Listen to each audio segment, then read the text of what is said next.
ቤተሰብን አንተ በ4 ሰዓት ውስጥ ድንበር ላይ አንድ ሴት ደክሟት ካንተ በተለየ በ4 ሰዓት ውስጥ እንዴት ነው ሙታ የምትቀበረው? በማንኛው በእንትን በያዙት እንጨት ቆፍረው ነው የሚቀብሯት? የሳውዲ አረቢያን አፈር እኮ እኛ እናውቀዋል።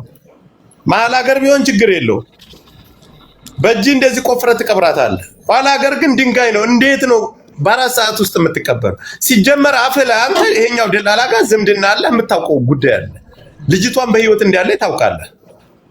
እኔ እሱን አላውቅም። እኔ ባይኔ ያየሁት ነገር አምጣ፣ ያገናኘህን ቤተሰብህን ያገናኘህን አምጣ። አትኮላተፍ። ምንም መኮላተፍ ምናምን የለውም። መጠየቅ ካለብህ እኮ መጠየቅ ትችላለህ። መጠየቅ አንተ የሰው ነፍስ ላይ ነው አይደል እየተጫወታችሁ ያላችሁት? እኛ እኮ የመንገዱንም ሁሉንም እኮ በደንብ አድርገን እናውቀዋል። አምጣ። መጀመሪያ ትነሳለህ። ስትነሳ ደላላው ይደውልልሃል። አንድ ቤት ላይ ይሰበስባል። ወደ ሳቢያ ነው አይደለ? ባህር የተቀበለ ስማ አቦ ቆይ በእናትህ አንድ ጊዜ ሁላችሁ በያፋችሁ አታውራ። ቆይ አንድ ጊዜ የገጠር ልጅ መነሻውን ያዘው፣ መነሻውን ያምጣ። መነሻውን እኮ ይዘነዋል። የገጠር ልጅ አንተን ለምን እሱ አይናገርም? ይመች ለምናምን የሚባለው ነው ብሎ ለምን አይናገርም? ለምን አባት ደብራቸዋል እኮ ባልየውን አውርተውት ሁሉን ነገር ከዚህ በማን እንደሄድን ሁሉን ነገር ነገረውት ያውቃል እኮ። አንተ ለምን ተኮላተፍክ? አንተ እኮ እዛ ሙታለች ብለህ ቦታ ባልዮ የለም፣ ባልዮ ጅዳ ነው ያለው። ሙታለች ብለህ ለቤተሰብ ታዲያ ተነገርና ታዲያ ተነገርን እንጂ አልኩት። ባይኔ መጀመሪያ ደረጃ ስማኝ እሺ። ቪዲዮ ስራ ስላሉኝ ነው ያንንም የሰራሁት። ቪዲዮ አናተ ላይ ይሰራብህ። እሱን እኛን አታታለንም። አዳምጠኝ። መጀመሪያ ከጅዳ ትነሳለህ። ከጅዳ ከቤት ስትወጣ ትደዋወላለህ። ተደዋውለህ አንድ ቤት ያስቀምጠዋል። ደላላውን ባይንህ እያየን የሚጭንህ ደላላው ለለበት ማንንም ሰው አይጭንህም። ከዛ ሳቢያ ቦታ ይወሰፈ ቦታውን እነዛ ጭነት ይዘው የሚሄዱት መኪናዎች ቦታውን ስለሚያውቁት እዛ ያለው ጋር ይደዋወላሉ፣ ይቀበልሃል። አንተ ግን ተነጋግረህ ተደዋውለህ ነው የሄድከው። ለምን ይሄ የምትጠየቅበት ምክንያት ምንድነው? ድንበር ላይ 4 ሰዓት ባልሞላ ውስጥ አንተ ሞተች ተቀበረች ብለህ መርዶ ይዘህ የመጣው አንተ ነህ። እንዳለች ውስጥህ ተክላይና ይሄ ጅዳ ያለው እንደሚደዋወሉ ታውቃለህ። የምታውቀው ሚስጥር አለ። ይሄው መናገር አልፈለክም። እዚህ ላይ ምንም የደበኩት ሚስጥር ነገር የለም። እንግዲህ ከዚህ እኔ ምን ነው? እሺ የጅዳው ምን ነው? ጅዳ ያለው ደላላ አንተ ሌላ ከምን ማን ያገናኘ? ምንም አይደለም። አላውቀውም ሲጀመር። ማን ያገናኘ? ማን ያገናኘሽ? እሱን ያገናኘኝ ዘመድ ነው። ዘመድ ይማሽ ከተከለይ ጋር ያገናኘ ማን ነው? ዘመድንቱ ደውለህለታል እኮ መጨረሻው 19። ቆይ እኮ ከተከለይ ጋር ያገናኘ ይቻል ነው አይደል? አዎ ይቻልና ተከለይ አንድ ላይ ነው የሚሰሩት። እኔ እሱን አሁን የማውቀው ነገር የለም። አንድ ላይ በእውነቱን ተናገር እንጂ። ስለዚህ ማን ነው ይቻልና ተክለይ አብረው ነው የሚሰሩት። የገጠር ልጅንም ልጅቷንም ሌላም ልጆች አሉ አይደል? አንተ ጋዛው ኢትዮጵያ አይቀሩ ሰብስቦ ወስዶ ለሱዳን የሰጣችሁ ተክለይ ነው አይደል? ይሄ ማን ነው? ይችላል አይደል? አዎ በቃ ስለዚህ ተክለይ ነው። ይሄ ማን ነው? የዋናው ደላላው ይችላል ነው። ምንም ጥርጥር የለም። እኔ ሰይድ አንድ ጥያቄ የምጠይቀው አንተ ለመናገር ይቻል የሚባለውን ደላላ ነው ብለህ ለመናገር ለምንድን ነው የፈራው? ስንት ብር ነው የከፈልከው አንተ? ጅዳ ካላስገባችሁ እመነኝ ሰማይ ጥቁር ይለብሳል። ነግሬሃለሁ። እያንዳንድ አቤት የኛ ልጆች እዛ ረኳቦች አሉ። ከኢትዮጵያ መጣው እነሱ ጋር ናቸው እና ያሉት ያኛው እዛ ያለው ልጅ እየሰረቀ ሪከርዳቸውን እያደም የገጠር ልጅ በርበል አለች አለች የገጠር ልጅ እንደዚህ በሁለት ቀን በሶስት ቀን ከልጇ ጋር ትገናኛለች። አሁን እንጋዘህም ውደቅ እግሩንም ስመህ ይሁን ቂጡንም ስመህ ይሁን አያገባንም። ልጅቱን ታመጣለህ። አላመጣም ታልክ እንግዲህ የሚከተለው ራስ ታውቃለህ። ጨርሰናል። ሰያ በቃ አሁን እኮ ምንም ብዙ ንግግር አያስፈልግም። ጫው ለራስ ስትል ጣፍጥ ይባላል አይደል? በቃ አዎ። የዚች ልጅ ህይወት የዶሮ ህይወት አይደለም፣ የሰው ህይወት ነው። የሚቆረቆርላት የሚንገበገብላት በበረሃ ሞተች ብሎ ያዘነ ቤተሰብ አላት። በህይወት ነው ያወቀ ደግሞ ዝም የሚል አካል አለ ብዬ አላስብም። እና ወዳልሆነ ነገር ውስጥ ከመገባት በቃ ነገሮቹ እንዲፈቱ ከገባችበት እርስ በርስ ቼነ ይኖራቸዋል። አንዱን ያውቃል እስከ መዳረሻው ድረስ ተነጋግራችሁ እቺ ልጅ እንድትለቀቅ ብቻ ነው የምንፈልገው። ፔሬድ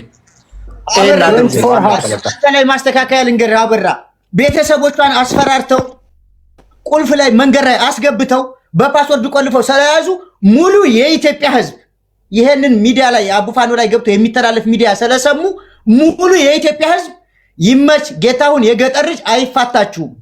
አሁኑ ማድረግ ያለባችሁን ነገር አድርጉ። ነገርን ምድር ላይ ሰው አለ። እኔ ተትላንትና ጀምሬ ለአቡፋኖ ነግሬዋለሁ። 5 ሰዎች እነሱ ቤተሰብ አካባቢ ያሉ እሳት የላሱ ሰዎች እየተከታተሉ ነው።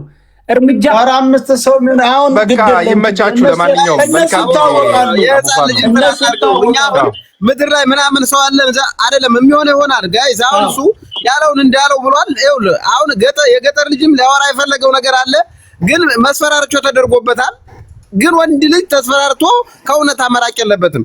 በዚህ ልክ የገጠር ልጅ እንደው እንደዚህ መሽመድመድ ያሳዝናል። ወንድ ልጅ ነው እውነታውን አውርተ መፈንዳት ምን ችግር አለው? አንተ ወንድ ልጅ በሴት እህት ላይ በዚህ ልክ ግፍ እየተደረገ እኔ የገጠር ካለ ከሰማ በጣም ተዋርደሃል። እናት እህት ብትሆንስ ምንድነው? ሞታ እንዳይደል የምትሞተው ወንድ ልጅ አይደለ እንዴ? አሁን ታመጣው እውነታ ወደፊትም አንዴ በተማራ እስከ አንዴ ሙታርግ ወደፊትም ታመጣው እውነታ ካለ ወደፊትም አንጣ እውነታውን ፍርጥ አድርገህ ልጅቱ የምትወጣበትን መንገድ ፍጠር። ዘመድ ከሚባለው ደላላ ጋር አውራውንም ምንም አታመጣም። ልጅቱን አውጣ በለው ንገረው። እንዴ በማስፈራራት እንዴት ነው እዚህ ይሄ ሁላ ሰው እዚህ ቁጭ ብሎ አደረው እኮ ለልጅቱ ብሎ ነው አይደል? መጨረሻ ግን ማንንም አስፈራርቶ አይሄድም። ልጅቱ የምትሆናበት መንገድ መጨረሻው ማመር አለበት። እንዴ ማትፈልጋለህ እጅህን ለኤምባሲ ሰተህ ወይም ለፖሊስ ሰተህ ከደላሎች አምልጠህ ሃና በህይወት እንዲያለች ቪዲዮ ሰርተህ ራስን አጋልጥ። ቤተሰቦችን የምትወዳቸው ከሆነ የኢትዮጵያን ህዝብ የምታከብር ከሆነ የዜግነት ግዴታ የሚሰማ ከሆነ ከነሱ ራቅ ብለህ ልጅቷ በህይወት አለች አስፈራርተውኝ ነው ሙታለች ብለህ ቪዲዮ ስራ ብለውኝ ነው ብለህ ራስን ነፃ አድርግ። የመጨረሻ ማስጠንቀቂያ አይፋታም የኢትዮጵያ ህዝብ። ኧረ የኢትዮጵያ ህዝብ አይደለም የማይፋታው። አንዴ ልናገር እንዴ ሰያው አንዴ ልናገር። ተናገር። ኦኬ በመጀመሪያ አንተም ሆነ ሸህ መሐመድ እንደዚሁም እዚህ ጋር ያላችሁላችሁ መጀመሪያ አጀንዳው ላይ መጣችሁ እናንተ ስለሆናችሁ እንዲሁም ደግሞ እዚህ ጋር የምትከታተሉላችሁም እናመሰግናለን። የሰው ህይወት ነው። በነገራችን ላይ ልጅየው የልጅቱ ሀገር ልጅ መሰለኝ። ባለፈው ቪዲዮ ሰራኔ ማይቻለሁ በነገራችን ላይ እና ያኔ የተናገረው ነገርና አሁን ሲናገራት የነበረው ነገር በጣም እየተቆለታተፈ ነው የሚያወራው። በጣም እነዛ ደላሎቹ አስገድደው፣ ሁለተኛ ደግሞ ያኛው ደላላው የሱ ቤተሰብ እንደሞ የተናገረ የስሙን አለማውጣት የፈለገ ይሽመደመዳል እንደሆነ ማለት ነው። ያኔ ቪዲዮ ሰራት የነበር ቪዲዮ ነው እስከመጨረሻው አዳምጪው። በነገራችን ላይ ግን እናንተ በጣም እናመሰግናለን። አንደኛ ሸህ መሐመድም ይችን ነገር ወደዚህ ያመጣት እያስፈራሩ ስለሆነ ሙየም ተጠንቀቅ፣ ለሚደርስ በነገር ሁሉ በሚዲያ እያወጣህ ማጋለጥ አለብህ። ሁላችሁም ከሙየም ከሰያም ጎን መሆን አለባችሁ። ሰያም ሙየም በጣም ነው አታሳዝነው። ቢያንስ እንኳን ስትደፈር ቁማ ካለ እያየ እንዴት 4 5 7 8 ምናምን ናቸው ልጆቹ አይደል? እንዴት ቁሞ ይመለከታል? ወንድ ልጅ አይደለም እንዴ? ለምን አይሞትም? ለምን ሞቱን አይመርጥም እንዴ? ወንድ ልጅ እኮ ነው። ጋፍኛ ሴት እንደዛው ነው ደክማ እያየ እንዴት ዝም ይላታል? የባርቀው ወንዱን አልኩ። ወንዱን ከፈለገ ይግጠመው፣ ከፈለገ ያግተው። ግን ሴት ልጅ የና ያልወር ተዘግታ መኖር ማለት ለሴት ልጅ እጅግ በጣም ከባድ ነው ጋይስ። ሴትነቷን ተጠቅመው ነው ያሰቃዩት። ወንድን ከፈለገ ያግተው። ወንድ ነው የሚያግተው። እርገጤ ምናምን እነሱን ተዋቸው። የሻው የተዘጋጁት ኃይል በድል ልጅቷን ይልቀቋት። ይኸውልህ በመቀጠል ይኸውልህ እቺ ብቻ አይደለችም። አንድ ጊዜ ታዋቂን ሰው ብቻ መርጠን የምናለቅስ ልንሆን አይገባም። እቺ ልትውጣ እቺ ብዙ ከዚህ ላይ ብዙ ልጆች አሉ። ብዙ ልጆች ብዙ ቆነጃጅቶች ሞቱ ተብለው እኛ እንኳን ቪዲዮ የሰራንባቸዋለን። በድንበር ጠፉ እየተባለ እንደ ዘንዶ እየዋጡ እዛ ውስጥ እያስገቡ እያስረገዙ ይሄው ተመልከቱ። አስረግዘዋቸው አስወልደዋቸው ቆይ ይለምኑባቸው። አንድ ጊዜ በዚህ ክዙ አንድ ቪዲዮ ላሳያችሁ። ቆይ አንድ ጊዜ እንድረስ አንድ ጊዜ አሁንም ልጅ አስረግዘዋቸው ህፃኖቹም እንደምታዋቸው ይሄው እዚህ ነው የምናድር የምንውለው የምንተኛውም።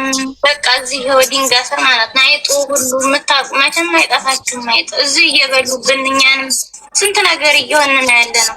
ለፈጣሪያችሁ ብላችሁ አቡ አሬ የልጅቷ ህይወት በእነሱ እጅ ነው ያለችው። አቡ የነዚህ እኮ ሌላ ናት። የነዚህ አንተ ደግሞ የነዚህ ሌላ ነው። ብዙ ችግር አለ እያልኩ እኮ ነው።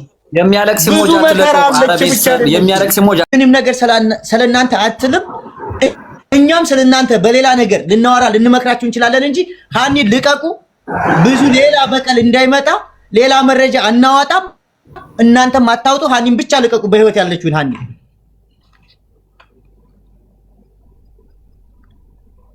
የገጠሩ ልጅ ካለ እየሰማ ከሆነ በቴክ አካውንት እንደዚሁም ሌሎቻችሁ እየሰማችሁ ከሆነ ይህ ጉዳይ የይሉና ጉዳይ ነው። ሰምተሃል? መሬት ላይ ተደውሎ 24 ሰዓት ተሰጥቷቸዋል። ስለዚህ ዋናውን ነገር መጫወት ያለብህ የገጠር ልጅ ነው ወንድሜ። በቅንነት የምትሰራው ስራ ይሻላል ወንድም ማለት። ስለዚህ ሲሆን እዛ በተጋፈጥክላት፣ አለዛ ደግሞ ችግር የለም አንተም ስለምትፈራ ችግር የለው። ሆኖም ግን አሁንም ወጥተህ ችግሩን እውነቱን ጥልቅ አድርገህ ለሰው ማሳወቅ አለብህ። የይሉና ጉዳይ በነፍስ እየተጫወትክ ነው። በነፍስ እየተጫወትክ ነው። በጣም በነፍስ ነገ ያንተ ቤተሰብ የሆነ ነገር ችግሩን ስትል ያኔ ታገኘዋለህ። ስለዚህ ማጠንከር ያለብህ አንተ ነህ። ከወንድምህም ከአጎትም ጋር ሆነህ ነገር አለሞቹ መጫወት ያለብህ አንተ ነህ። 24 ሰዓት ብቻ ሰጥቷል። ሰምተሃል? የሰማህ ነው። እዚህ ጋር እኛ በሌላ ዝም ብለን ኢንተርኔት እንደምናወራው አይደለም። መሬት ላይ ምን እየተባለ ነው ሰምተሃል? ይመችም እንደዛው። አሁን ይሄ መረጃ ስላለባችሁ የእናንተ መረጃ አይደለም የሚወጣው። በተለይ የይመችና የትግራዊ መረጃ አይደለም የሚወጣው፣ የሌላ ደላላ ስለሆነ ሌሎችም ፍትህ ፈላጊ ስለሆኑ እንጂ የሀኒ ጋር የሚያገናኘው ነገር የለም። ስለዚህ ቤት አማራ ብራዘር ይኸውልህ፣ አሁን ልጅቱ ብትሞት የባሰው ውስብስብ ያለ ነገር ነው የሚሆነው። ሳትሞት ማውጣት ለነሱም ቀላል ነው። ገብቶሃል? ለምን እንደው ታውቃለህ? አሁን ምንም ወዲያ ወዲህ ብትለው አይሆንም። ተጨመላልቀዋል። ወንጀለኛ ነው ሁሉም። ልጅቱን ልቀቁ የሆነ ሆኗል። ማንም ይሄን አደረጋችሁ የሚላቸው ህዝብ ላይኖር ይችላል። ልጅቱ መለቀቋን ይፈልጋል ህዝቡ። ልጅቱን ልቀቁልን ነው። ገባ? ከዚያ ውጭ ግን ልጅቱ ከሞተች የባሰ ወንጀለኛ መሆን ነው የሚመጣው። ካልሞተች ግን ወንጀሉ ራሱ ይቀላል፣ ከመጠየቅ አይዘልም። ምንም ይሄ እኮ የሚያስፈራ ነገር አይደለም። ወንጀለኛ ነው ተብሏል። አዎ ግልጽ የሆነ ነገር ነው። ግን ልጅቱን ይልቀቋት። ከሞተ ሰው ወንጀለኛ ብትሆንም ካልሞተች ወንጀሉ ብዙ አይከብድም። ሌላ መረጃ አንፈልግም። የሷ ህይወት በእናንተ ስለሆነ አሁን ምንም ነገር ሳትሉ ልጅቷን ልቀቁ ነው። እኛ ሌላ መረጃ ይልቀቅ ነው ይልቀቅ። በቃ ለምን እንደው ታውቃለህ? አሁን እኮ የሆነ እኛ አንጠይቅም ምን አንልም ስትለው የሆነ ነገር ይመስለዋል። ገባ? ለሱ እንደዚህ የሚለው ደግሞ ቤት አማራ ደግሞ እንደዛ የሚለው አንዴ ልጨርስ። ቤት አማራ አንዴ ማቆይማ አይ አንድ ጊዜ ሰማይ ብልጥ ልጅ የያዘውን ይዞ ያለቅሳል ይላሉ። ለምሳሌ ለአንተ 10 ብር ሰጥተው 10 ብሩን አልቀበልም ብለህ ከምታለቅስ 10 ብሩን ይዘህ ብታለቅስ የተሻለ ነው። ስለዚህ መጀመሪያ ሀናን ይስጡን። ለሚገባው ሰው እኮ ነው ይኸውልህ፣ ቢገባው ለሰው ስቃይ የሰው ስቃይ ቢረዳ እኮ አሁን እንትና የገጠር ልጅ የኖረ ዝመቶ ባላለባበሰ አይገባውም እኮ እንደዛ ብትለው። ልጅቱን በእጃቸው ናት፣ አልሞተችም። ሳትሞት ይመልሱ። ካትሞት ከመጣች ወንጀሉ ሊለቃቸውም ሊርቃቸውም ሊቀልላቸውም ይችላል። ልጅቱ በህይወት ከሌለ ግን ወንጀሉ ጭምልቅልቅ ያለ ነው የሚሆነው። ምንም ማድረግ አይቻልም። ዳክሮበታል። ግልጽ አማርኛ ነው እንዴ? አቡ ሳሪን አስገባት እያሉ